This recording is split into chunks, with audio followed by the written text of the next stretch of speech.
हे hello everyone. तर सकाळी सकाळी ना 10 मिनिट मी अगोदरच जाऊन बसले बाहेर आणि म्हटलं की थंड हवा घेऊयात छान. आणि त्यात गाडी पण 20 मिनिट लेट आली. नंतर मग आली घरामध्ये आणि छानपैकी मी हे ना आज तळलं होतं आणि ना दिवसभर आहे ना आज आहे ना मस्त झोप काढली. काहीच शूट केलं नाही, काहीच केलं नाही. आणि त्याच्यानंतर आहे ना कोचिंगचा टाईम झाला आणि आर्याला तयार केलं. माझे डोळे बघू शकता तुम्ही इथे. फुल टू एकदम झोप काढलेली 2-3 तासाची. आणि नंतर मी माझंही आवरलं. आर्याच्या टिफिनमुळे किंवा स्कूलमुळे ना थोडंसं लवकर उठावं लागतं, म्हणून मग दुपारची ना खूप झोप येते. आणि तसंही उन्हाळ्यामध्ये ना तर जास्त झोप येते मला तरी. आणि आता ना जसं जसं उन्हाळा वाढत चालला ना तसं ना आता बेचैन व्हायला लागले आणि गावची आणि घरची आठवण यायला लागली आहे.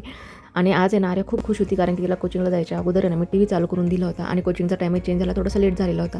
म्हटलं की चला बाबा टी व्ही बघत बसा. आणि ना वातावरण तर आज आहे ना बिलकुल पावसाचं झालेलं होतं. पाऊस तर काय आला नाही, पण पावसाच्या वातावरणाने ना चहाची आठवण करून दिली. आणि मग काय घरी आले. पहिले हे काजू बघा, काजूला अशा मुंग्या लागल्यात ना माझ्या, जिथे बघावं तिथे नुसत्या मुंग्यांनी वेड्यात काढले आहे माझ्या. आणि माझे बाळाचे हे पाय बघा किती सुंदर दिसत आहे, लक्ष्मीच्या पावलांसारखे. आणि मग नंतर मग मी ना चहा ठेवला माझ्या स्वतःसाठी. म्हटलं की चला आता वातावरण असं झालंच आहे तर मग चान्स कशाला सोडायचा, आपल्याला चान्सेस पाहिजे असतो चहा करण्यासाठी. आणि तसं तर मी चहा कमी केलेला आहे बरं का. पण आहे ना आता वातावरण तर झालं होतं मेन म्हणजे. आणि माझ्याकडे ना गवती चहाचं झाड पण लावलेलं आहे. ते गवती चहाकडे मी जेव्हा बघते ना तेव्हा असं वाटतं की अरे यार, मी हे झाड तर लावलं पण चहाच बनवत नाही. पण मग जेव्हा चहाची इच्छा होते ना तेव्हा खूप आनंद होतो, कारण की मला गवती चहा मला भेटणार असतो. आत्ता जरी मी चहा कमी केलेला असला ना तरी पावसाळ्यामध्ये मला हे झाड खूप कामी येतं.